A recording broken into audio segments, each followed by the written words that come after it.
5 points has the subtitle, Towards a Deeper Experience of God's Grace, which explains why I wrote this. I didn't write it, you can tell by the size of it, it's small, as a definitive defense of Calvinism or Reformed soteriology. I wrote it because in my experience, and the people of my church and hundreds of people that I've known over the years, to understand how God saves us gives us a deeper experience of God's grace.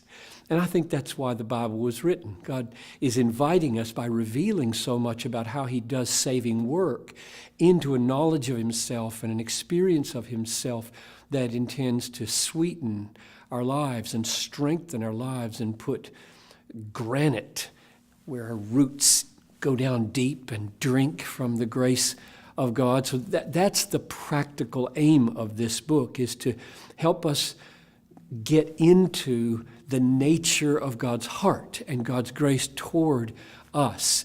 And that's why I think these doctrines called the 5 points are there. And just in brief, it's depravity and how broken and dead and blind and deaf I am apart from God's grace.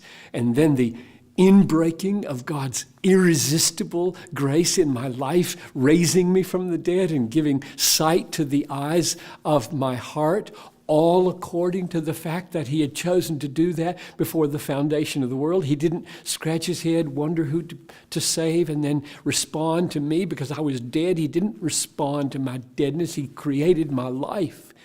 And then to die for me in Jesus Christ so that all my sins could be covered and a righteousness could be provided, and then preserving me forever and ever so that I would never fall away. These are glorious things that take me down into the depths of God's grace and help me feel loved by God so that I can then be freed to love others and thus display the glory of my Father in heaven. That's what we want to happen in the reading of this book.